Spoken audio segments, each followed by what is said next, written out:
Guys, welcome to creative Ishwari's channel.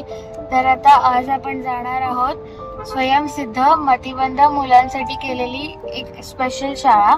तर त्याच्यामध्ये ती शाळा औरंगाबादला आहे आणि त्याच्यामध्ये आपण आता बघणार आहोत की मुलं कशी काम करतात आणि जे पण काही फेस्टिव्ह सीझन्स असतात म्हणजे दिवाळी, होळी वगैरे, तर त्यावेळेस ते काय काय करतात।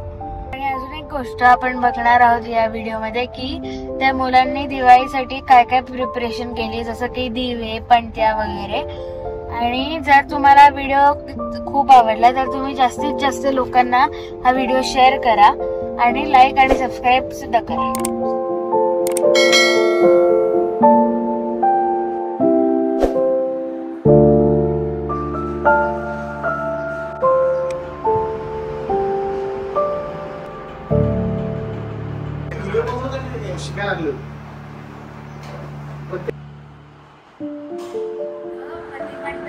मुलांची कार्यशाळा इथे आम्ही आज आलो आहोत। तर इथे त्यांनी दिवे असे लावायला, दिवाळीचे दिवे लावायला चालू केलेत आणि उद्या त्यांचे स्टॉल पण हे काम पूर्णतः मुलं थोड्याशा मदतीने, त्यांच्या टीचर्सच्या थोड्याशा मदतीने हे संपूर्णतः मुलंच करतात। असं तुझ्या इंट्रोडक्शन मध्ये सांग, असं नाही की ते सगळं एकटेच करतात, पण त्यांना आपल्याला थोडी शेअर द्यावीच लागते। भाई आमचे तुमचं काय नाव आहे रे? ते नाही बोलत, ते फक्त वॉच ठेवायला येतात माझ्या। बर बर बर, सांग सांग तुझं नाव सांग। त्याला नाही इग्नोर केलं ना तो असं जोरात किंचाळतो की तिकडे ऐकू जात तो नाही बोलून दाखवतो का?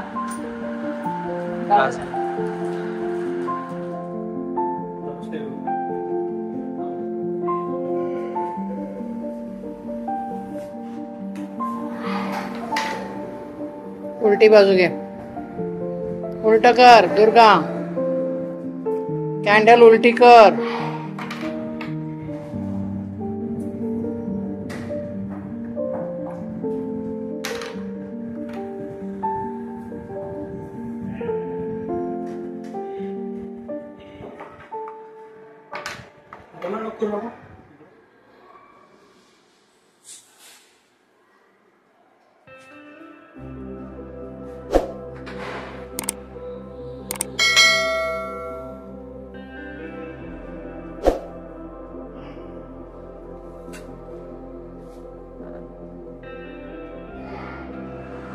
हे तुपाचे वाती आहेत, हे आपण दर दिवशी देवाला लावतो आणि हे सगळ्या मुलांनी केलं आणि हे करायला हे वापरतो साच्याच्या पद्धतीने, साच्याच्या मदतीने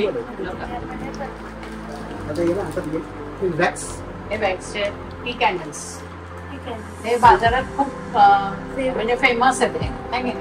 हे बाजारातले famous wax candles, T candles, आणि ह्याला हे वापरतात, याच्यामध्ये वॅक्स याच्या पद्धतीने त्याला बनवलं जातं। आणि याची ऑर्डर कशी असते साधारण, म्हणजे कोणासाठी आपण हे करतो? म्हणजे ऑर्डर्स म्हणजे आपल्याला कसं होतं, आम्ही जेवढ्यांना माहिती की आम्ही इथे काम करतोय तेवढ्यांना नापोप ऑर्डर्स येत राहतात। बरोबर, आणि ते माउथ पब्लिसिटी खूप आहे आमची, म्हणजे आम्हाला अगदी जाऊन स्टॉल लावण्यापेक्षा पण माउथ पब्लिसिटी जास्त आहे। आता काय सांगितलं की डिफरंट फुलांच्या wax gel wax gel wax आहे, या सुद्धा वाती आहेत, दिवाळीसाठी छान दिसतं, छान पद्धतीने दारामध्ये लावू शकतो। हे जे आहेत ते वॅक्स जेल कॅन्डल्स आहेत, तर हे आपण दिवाळीच्या वेळेस दाराला सुद्धा लावू शकतो। देवापाशी नाही, देवापाशी ते दिवाळीत रांगोळी अजून उठून दिसण्यासाठी हे दिवे लावतात। हे पाण्यातही हे होतात, फ्लोटिंग्स, हे फ्लोटिंग कॅन्डल्स आहेत, तर हे आपण रांगोळीला अजून छान करण्यासाठी वापरतो आणि हे पाण्यात सुद्धा फ्लोट। असं बघ, सुरुवातीला आम्ही जुलैपासून कामाला सुरुवात केली, कारण जुलैपासून नंतर श्रावण लागला, मग राखी पौर्णिमा आणि गणपती आहे आणि मग ते ओवायचे कामं सुरू होतात। आणि एकदा गणपती झाले की मग मात्र आम्ही या वॅक्सच्या कामाला लागतो, कारण याला वेळ लागतो। रोज थोडं थोडं थोडं थोडं काम करून ठेवावं लागतं, एकदम बल्क क्वांटिटी आज एकदम एवढं करू असं शक्यच नाही, शक्य नाही। त्याच्यामुळे थोडं थोडं करायला नंतर मुलं हे काय करतात, असे करतात, त्याचा एक फोल्ड मारावून द्यावा लागतं त्यांना। नंतर मग काय करतात, या हळूहळू त्याचा गठ्ठा बनवतात. बर गठ्ठा बनवल्यानंतर हळूहळू त्याला पेस्टिंग रबर लावले जातात. रबर लावलं की काय करतात मी एका बॅगमध्ये पॅक करून देतात. मग जे काही पावडर आम्ही जास्त साठले मग हे मेडिकलला पाठवतो आम्ही. त्याला ज्या मेडिकलवाल्याला दिले त्या अशा पाठवून देतो. एनव्हलप्स आहेत छोटे छोटे. हा फाईल्स बनतात. हे फाईल्सचं मशीन.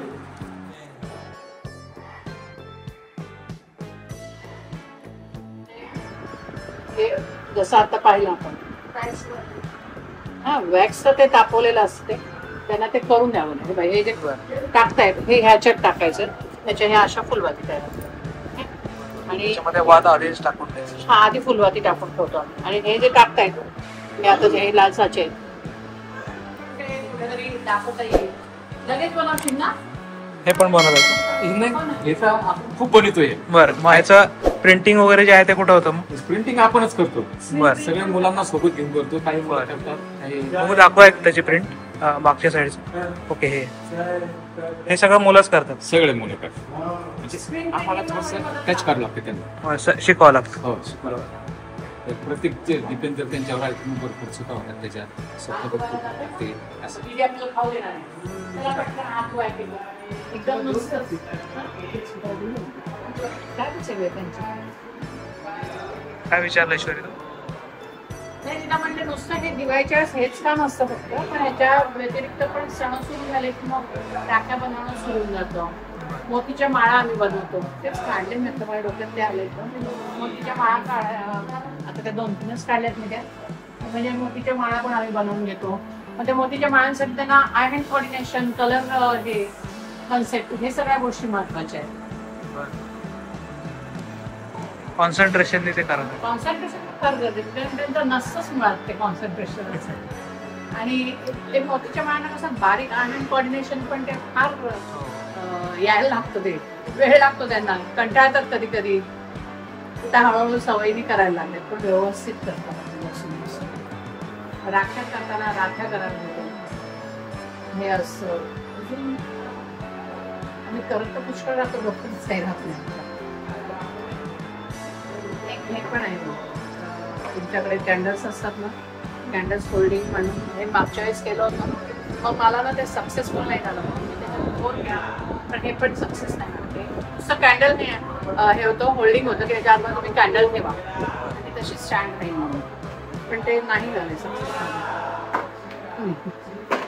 ह्याचं पण मोल्ड आहे. मोल्डमध्ये पोर करायचं.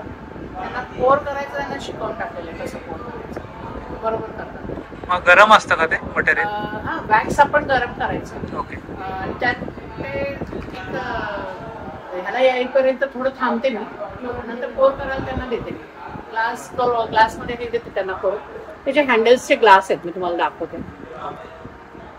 त्यांना त्रास नाही व्हायला पाहिजे आणि मग त्याच्याने ते पोर करतात. ह्यानी तर सांडशीने धरून भीती काय वाटते की सुटून गेलं तर काय ते सोडत नाहीत पोरं आणि हे त्यांना माहिती आहे कंप्लीट संपेपर्यंत सोडायचंच नाही म्हणून ते करतात व्यवस्थित. आणि आता ते इतके म्हणजे त्यांना हॅबिट इतकी झालेली आहे ते व्यवस्थित काम करून घ्या आणि अगदी लक्ष देऊन शांतपणे काम करत असतात. आणि गडबड करून काम करण्यातच नाही येते काही शांत. अशा वेळेला 4 क्लास आहेत तसे 4 करून ठेवतात आणि बरोबर इकडे 2 मुलं आणि तिकडे 2 मुलं असं उभं करते तिथे उभी राहते मध्ये. म्हणजे मग मला लक्ष ठेवायचं. रिस्की असं जास्त हे होत नाही. रिस्की होत नाही. 4च्या वर जास्त मुलं घेऊन नाही काम करतायत कारण खूप झाले की मग करून पण दिले ते असं. आता फक्त डबे वेगळे वेगळे करायचे. त्या फुलवाती आपल्याकडे 12 महिने चालू असतात. ज्यावेळेस हे हँडल फिरल्या जातात ना त्याच वेळेस इकडे हे प्लेट खाली येऊन त्याला दाब देतात म्हणजे कटिंग करते त्याला. बरं खाली बोट. तर ह्या ठिकाणी जे त्याची लेवल व्यवस्थित करू शकतो तेच मग येतात आणि खाली बोट त्यांची साईने कट करून घेतो. त्याचा गठ्ठाला मग एक पंचिंगला फ्रीजिंगला हे ज्या मुलामध्ये स्केल आहे त्या मुलांना त्या मशीनवर टाकून देतो. बरोबर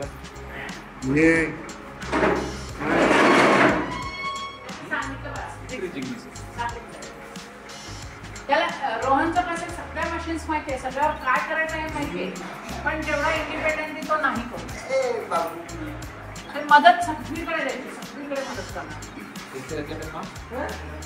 नाही अंडर वाटतं ना पण ते त्रास आहे मला प्राणी.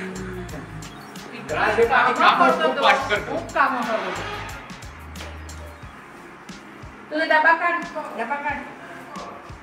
प्रार्थना झाल्याशिवाय नाही. बरं डबा काढा.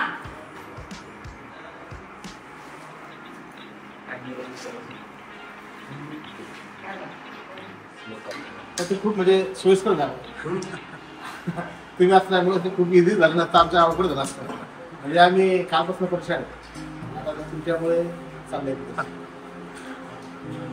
काय होतं साधारण या मशीन? याच्यामध्ये काय होतं? ऑफिस जे असतात ना पेपर टाकून दिले का बरं. डाय लावली का प्रेस देते प्रेस करते त्याला. ओके ओके ते मोल्डिंग त्याचा आकार बनतो direct. बर खाली बस. हात जोडा. हात पाय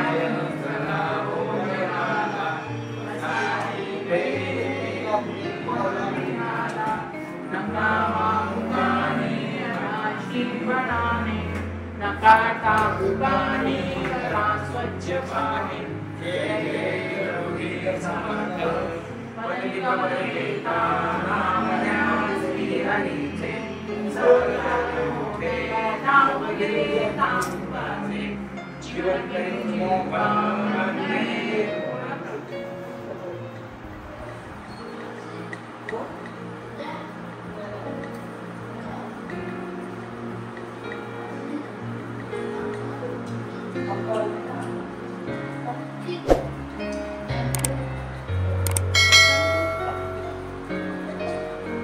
वेदिका वेदिका हे पेढा घे, किती पेढा देतो तुला.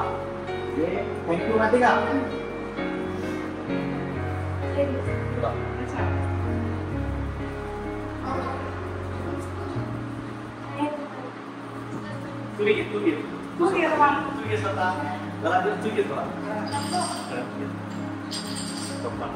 आज मी याच्या शाळेत आली तर मला खूप आनंद झाला. Thank you thank you. धन्यवाद. तर मित्रांनो, आवडला ना हा व्हिडिओ? तर अशाच इंटरेस्टिंग व्हिडिओसाठी क्रिएटिव्ह ईश्वरी हे युट्यूब चॅनल बघत राहा. सो तुम्हाला हा व्हिडिओ कसा वाटला हे मला कमेंट्स मध्ये जरूर कळवा.